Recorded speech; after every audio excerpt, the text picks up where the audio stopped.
오늘 4세, 6세 관련해서 4세, 6세 학부모들이 가장 많기 때문에 거기에 대해서 좀 더 집중적으로 설명을 할게요. 그러니까 4세, 6세, 3세에서 10세 사이에는 아까 말했다시피 두뇌에서 포도당이라는 에너지를 굉장히 많이 쓰는, 가장 많이 쓰는 나이다 이거예요. 그 피크가 3살이에요. 3살이고 점점 좀 줄어들긴 하는데 그 대신 이게 줄어들긴 하지만 두뇌가 자라기 때문에 양은 비슷하다고 생각하면 돼요. 이게 비율이기 때문에. 그래서 3살부터 10살까지 주로 왜 두뇌에서 그렇게 에너지를 많이 쓰게 되냐면 뉴런하고 뉴런 사이에 시냅스를 빽빽하게 만드는 시기이기 때문에 그렇습니다. 그러니까 시냅스라는 것은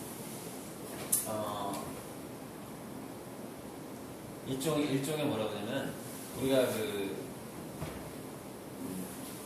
국토개발의 입장에서 봤을 때 곳곳의 지역에 사는 사람들이 서로 소통을 하면서 오솔길을 내는 단계라고 보시면 돼요. 오솔길, 고속도로가 아니라. 본격적으로 고속도로를 내는 나이는 10세 이후입니다. 15세가 되면 그게 이제 완전 본격화되는 거예요.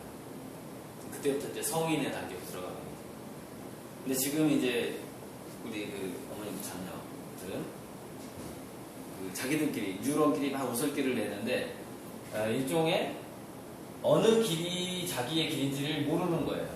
그러면 이 나이에는 특히 10살까지는. 그래서 10살까지는 이걸로 따져봤을 때 다양한 경험이 더 중요한 것이지 특정 진로를 암시하는 말이 들어가면 안 좋다는 거죠. 아이한테는.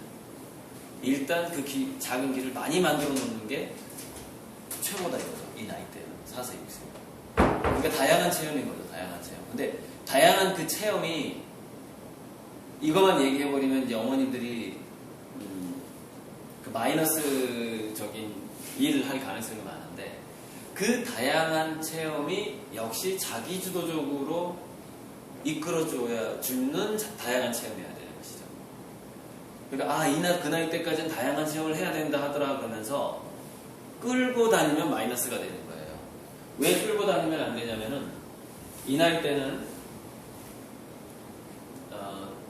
우리 인생의 의욕이라든가 동기부여 이런 것들을 그 다음에 호기심과 창의성을 관장하는 도파민이라는 호르몬이 있단 말이에요.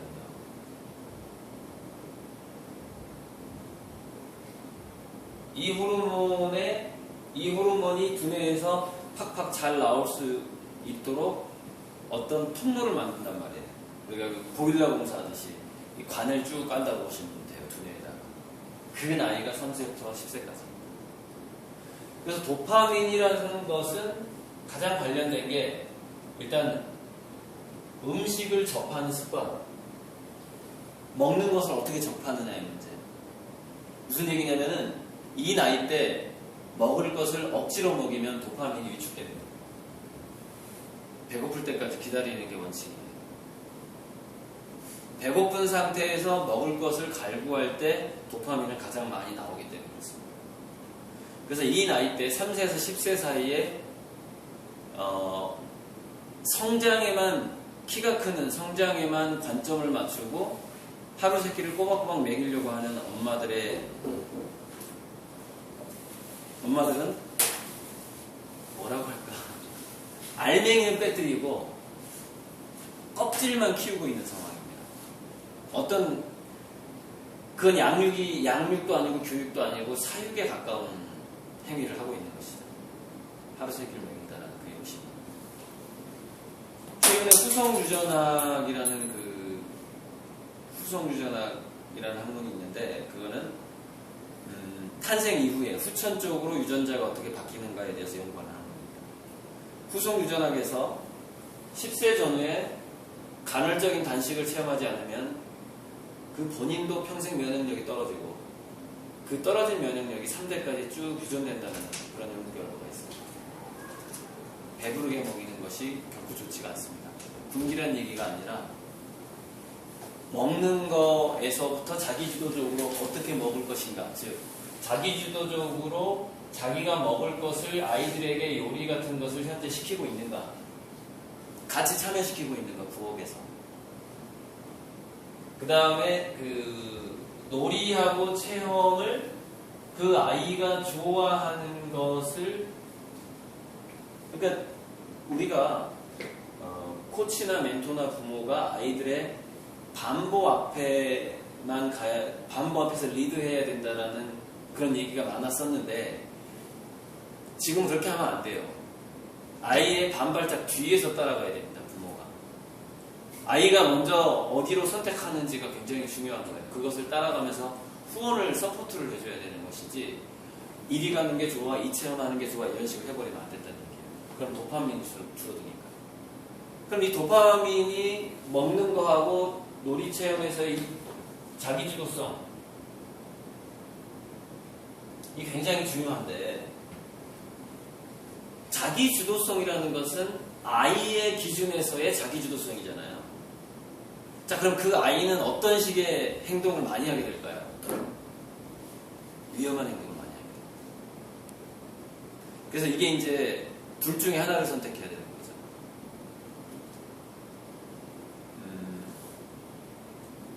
뭐냐면, 자기 아이가 잘 자라는 겉모습에 초점을 맞출 것인가, 자기 아이의 두뇌와, 속사람, 두뇌와 영혼이라든가 미래 사회의 그 난관이나 변수를 잘 헤쳐나갈 수 있는 그 창의력을 키워줄 것인가. 근데 그 창의력을 키워주기 위해서 어머니들이 감수해야 될 부분이 무엇이냐면은, 아이의 선택을 존중해줘야 되기 때문에 약간 위험한 환경에 노출시킬 수밖에 없다는 것이죠. 그것을 금지시켰을 경우에는 엄마들이 가장 많이 하게 되는 말, 안 돼, 위험해, 하지마, 지지, 이런 거. 그런데 3세에서 10세 사이에 자기 부모로부터 금지 언어를 들은 횟수만큼 창의력은 줄어듭니다. 동기부여나. 그래서 그 금지 횟수를 들은 만큼 그 아이들은 딱 정확히 10년 후에 14, 15, 16세가 되었을 때 아무리 좋은 얘기를 하고 아무리 좋은 멘트가 너 이렇게 살아야 돼, 학교, 학원, 삼촌, 이모들이 아무리 좋은 리더가 나타나서, 멘토가 나타나서 아이들한테 동기부여를 하려고 해도 동기부여가 되지 않습니다.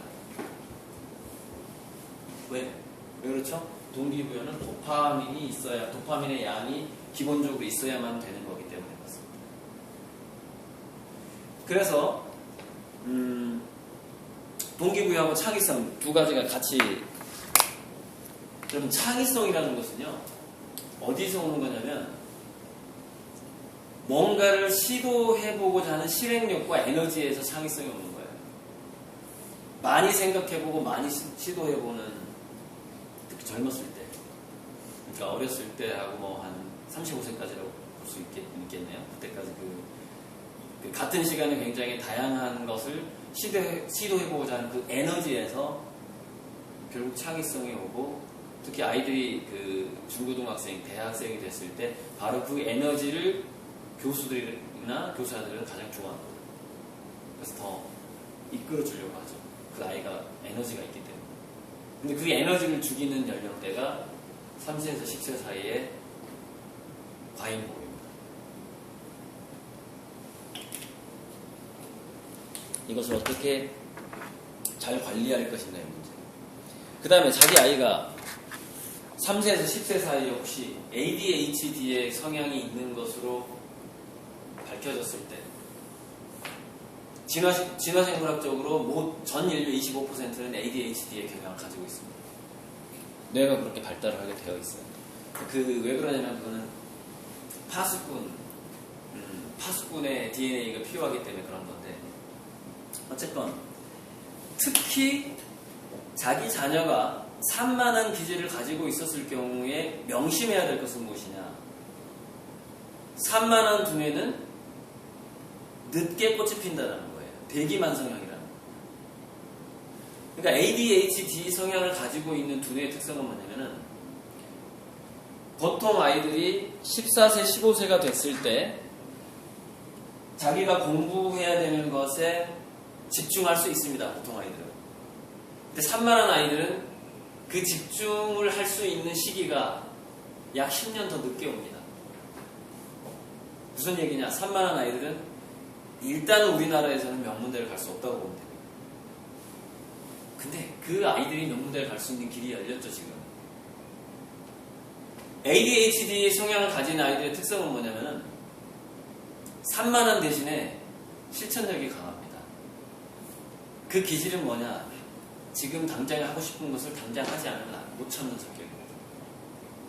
그래서 그 실천력을 바탕으로 해서 자기 스스로 어떤 다양한 체험과 뭔가를 자기가 좋아하는 것을 시키게 되면은 보통 아이들보다 집중력이 더 강해지는 특성을 또 가지고 있어요. 산만한 아이들이 지가 좋아하는 거 할 때는 더 깊이 몰입한다 이거예요. 그래서 그런 식으로 해서 영어 수학을 가르칠 게 아니라 자기만의 스토리를 만들도록 해서 20대에 좋은 멘토를 만나게 해주는 거예요. 결국 아이들이 20살이 넘게 되면은요, 부모의 영역을 떠납니다. 사실 10살 넘으면 떠나요. 11살 초등학교 5학년 때부터의 그 공부를 어떻게 할 수 없습니다. 왜냐면 그 부모들의 그 나이는 이렇게 많아지잖아요. 점점 많아지고 하기 때문에. 그래서 아무튼 다시 4세 6세로 한번 와보자고요. 자, 4세 6세 때 또 우리 4세 6세 어머니들이 꼭 알아야 될 게 뭐냐면은 그 나이대 아이들은 뇌파가 세타파 상태를 많이 보인다는 점입니다. 자, 세타파 상태라는 것은 우리가 이제 평소에 사회 활동을 할 때는 베타파 상태에서 업무를 보게 됩니다. 그리고 그 본격적인 활동과 잠에서 덜 깬 상태의 중간 정도 상태가 알파파예요. 그래서 뭐 기억하기 좋고 집중력이 좋은 그런 알파파라고 옛날에 무슨 머리에 쓰는 기계도 나오고 했는데 뭐 그런 거 다 사기고요. 중요한 것은 본인의 동기부여입니다. 99%. 나머지 보조적인 건 전부 1%에 불과해요. 중고등학교 때 공부도 마찬가지입니다. 동기부여가 되면 학습법은 무용지물입니다. 아무 소용이 없어요. 동기부여가 된 애를 따라갈 수 없습니다. 절대로. 그거는 제가 이제 중고등학생들한테 특히 하는 얘기입니다. 공부에 대한 열정이 생기면 공부에 대한 노하우는 저절로 따라온다. 열정이 없기 때문에 노하우가 생기지 않는 것이다. 이거죠. 근데 이제 공부 리스크도 좀 더 얘기할 건데 공부할 필요가 없는 시대가 점점 오고 있어요. 지금도. 인공지능 때문에. 그거는 또 2부에 말씀드리고. 그래서 자, 세타파 상태라는 건 뭐냐? 여기 보시면은 성인이 최면 상태에 걸렸을 때가 세타파로 바뀝니다. 두뇌가. 어떤 기가 막힌 영감이나 아이디어가 떠오를 때 세타파 상태가 됩니다. 그래서 몰입이라는 책을 쓴 황동문 씨가 밤새 어떤 문제를 고민하고 잠들었다가 또는 낮잠이라도 그렇게 잔다고 하대요. 깨어날 무렵에 아이디어가 떠오른다. 당연하죠. 깨어날 무렵에 세타파 상태가 되기 때문에 그렇습니다. 두뇌 상태가 달라지기 때문에. 세타파 상태라는 것은 초능력 상태이기도 한데 세타파 상태라는 것은 주변에 있는 정보와 지식이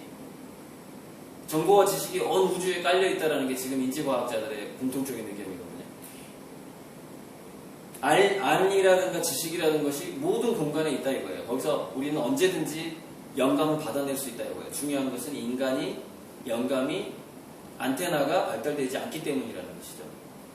근데 인간이 그 안테나를 발달시키는 것이 1만 시간의 법칙이라는 거예요. 그 어떤 분야에서 그 정도의 수련을 하게 되면은 영감을 쉽게 받아주는 두뇌가 된다 이거죠. 그러니까 아이디어는 본인의 뉴런과 두뇌에서 나온다기보다는 외부에서 받아들일 확률이 더 높습니다.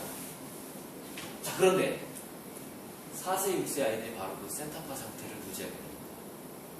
이게 어떤 이야기냐면 4세, 6세 아이들은 이게 메라비언이라는 사람이 소통에 대해서 연구한 것이 있죠. 엄마 아빠의 속마음과 인간성과 가치관과 태도를 배우지 절대 엄마 아빠의 말을 배우지 않습니다. 3세부터 10세까지 아이들. 바로 이 점을 중시해야 되는 겁니다. 이 점. 그 아이들이 그러니까 겉으로 엄마 아빠가 하는 행동 어디서 배워가지고 모범적으로 따라할 수는 있겠죠. 그죠? 근데 속마음은 어떡할까요? 내가 엄마 아빠가 인생을 바라보는 관점과 자기가 인생을 살아가는 태도와 이 지구와 인류에 대해서 어떻게 생각하는지 과연 엄마 아빠가 지금 돈을 많이 버는 것을 인생에 있어서 우선순위로 지금 생각하고 있는 것인지 아닌지 미래에는 돈을 쫓는 사람들은 거의 다 거지가 됩니다. 앞으로 다가오는 시대. 그러니까 돈의 흐름이 달라지는 시대예요. 2008년 금융 위기에. 지금 그런 시기로 가고 있는 거예요. 지금 그래서 뭐 세월호 사태라든가 이런 데서 나타나는 게 뭐죠? 이윤을 추구했던 기업들이 망해가고 있는 겁니다. 이윤을 추구했던 기업들이 해체돼가고 있고 망해가고 있고 이것은 특히 그 문화적으로 선진국인 유럽에서 굉장히 많이 일어나는 현상입니다. 예를 들어서 뭐 음식에다가 뭔가 안 좋은 화학물질이 섞여 들어갔다든지 정어머니 조금 불친절하다든지 또는 피고용인을 그 고용주가 인권 탄압을 했다든지 그럼 그 회사는 망해버립니다. 시민들의 그 시민단체가 워낙에 잘 결성되어 있기 때문에. 근데 바로 그 부분이 개인에게 내려오게 됩니다. 한 개인이 세속적으로 물질과 돈을 추구할 때 주변 사람들이 금방 그것을 알게 되는 시대가 와요. 그래서 문제는 뭐냐면 지금 우리 자녀가 3세에서 6세 사이다. 3세 이전에 애착 형성이 중요하다고 해요. 애착 형성도 그냥 단순한 애착 형성하면 안 돼요. 애착 형성에서도 과잉보호를 하면 안 됩니다. 기저귀 가는 데 있어서도 지금 이제 곧 태어날 아이들이 있으니까 거기에 공통적으로 존재하는 인간이 자기가 살아있다는 것을 느끼고 성취감을 느끼고 이 도파민 회로를 발달시키고 자기 자신을 좌절을 극복할 수 있는 엔돌핀 회로를 발달시키는 그런 근본적인 원리가 있습니다. 그 근본적인 원리는 과유불급이라는 것이죠. 지나치게 보호해도 안 되고 지나치게 방치해도 안 된다는 그 중간 중용의 선이 있다는 것이 불변의 원칙이에요. 그 중용적인 선이 무엇인가에 대해서 저는 연구를 하고 있는 것입니다. 두뇌를 연구하는 것 자체가. 그래서 이렇게 돼요. 아이가 태어나자마자 특히 엄마가 왜 엄마가 그것을 잘 해야 되냐면은 임신 중에 이걸 얘기하고 그 다음 얘기를 해야 되는데 우리 어머니들이 확 동기부여가 되기 때문에 저는 그 얘기 안 할 수가 없는데 임신 중에 모든 엄마는 세포 분열 모드로 신체가 바뀌게 됩니다. 뱃속에서 왕성하게 세포 분열을 해야 되기 때문에 거기서 나온 호르몬이 어머니의 신체까지 바꾸게 돼요. 그래서 임신 중에 잘못하면 골병 든다는 얘기 바로 그 얘기입니다. 모든 세포가 느슨해지기 때문에. 그래서 특히 모든 세포가 느슨해지는 바로 그 경향성 때문에 엄마의 두뇌 속에 혈액으로부터 뉴런으로 영양을 공급해주기 위해서 여러 가지 이제 틈새와 문들이 있단 말이에요. 이렇게 뭔가 통과하는 오고가는 이런 어떤 관문들이 있어요. 근데 이것도 왕성하게 활동을 하겠지만 중요한 거는 이 모세혈관의 틈 사이가 벌어지게 돼요. 그리고 임신 중에 그 벌어진 틈 사이로 태아의 DNA, RNA, 뉴런들이 엄마의 두뇌로 유입이 됩니다.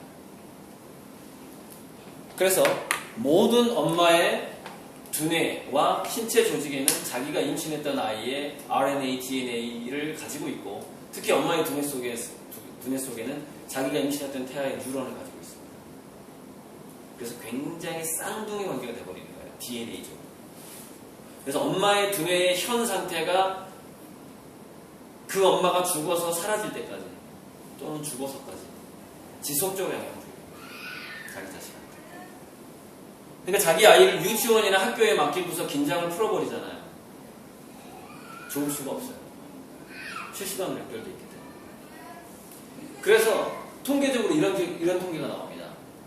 평생 동안 자기 개발을 하는 엄마가 아니면 자식을 성공시킬 수 없어요. 다른 애랑 경쟁이 안 되는 겁니다. 두뇌 상태 자체가. 근데 그 평생에 그 아이가 살아가야 될 가치관과 태도는 언제 배우느냐?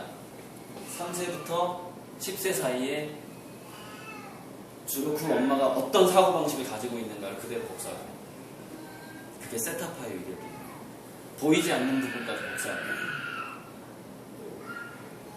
그래서 이상하게 모든 자식들은 자기 부모의 태도를 극복하기가 너무 힘든 거예요. 그러니까 급발자가 그대로 돌아가는 겁니다. 그 수준이. 그걸 능가하기가 되게 어려워요. 근데 그것을 능가하는 사람들이 있죠. 부모가 죽었거나. 실시간으로, 자, 엄마 자체가 없는 상황은 어떤 상황일까요? 좋은 영향도 주지 않지만 나쁜 영향을 주지 않는다는 것이죠. 중요한 것은. 그렇다면 왜 통계적으로 조실 부모를 한 사람들의 성공 확률이 두세 배 높을까요? 악영향을 더 많이 준다는 결과입니다. 부모가 자식한테 좋은 영향을. 그래서 엄마라면은 둘 중에 하나를 하셔야 돼요. 자기 자신이 자기 인생, 자기 이름을 걸고 자기 삶을 완성시키고자 하는 강한 열망을 품던지, 아니면 자식에게 사라져야 됩니다. 자식하고 가까이 하지 마세요. 악영향을 더 많이 줄 확률이 훨씬 높습니다. 뉴런이 연결되어 있다는 사실을, 이거 밝혀진 지 얼마 안 된 사실이에요. 옛날에는 몰랐어요. 엄마 두뇌에, 태아의 두뇌가 들어간다는 걸 얼마 전에 몰랐다 이겁니다. 근데 옛날에 우리 조상님들이 이걸 다 알았어요. 모계로부터 아이들의 이상하게 기질이 담더라고요. 모계 유전자라는 거죠. 이상하게 그래서 예전에는 뭐예요? 예쁜 여자보다는 어떤 여자를 데려왔어요? 집안이 좋은 여자를 데려왔습니다. 그 장모의 품성을 보고, 장인장모. 왜 그랬을까요? 그 자기 가문의 자식들이 그 엄마의 태도를 갖기 때문에. 확률적으로. 그걸 이미 다 알고 있었던 거예요. 옛날에 중매쟁이들이 했던 그 결혼을 할 때부터. 조금 있는 집안들은 이미 다 알고 있었다는 겁니다. 통계적으로. 며느리가 잘 들어와야 된다는 것을. 일단 여기까지 끊고 또 질문 받고 이 강의를 하겠습니다.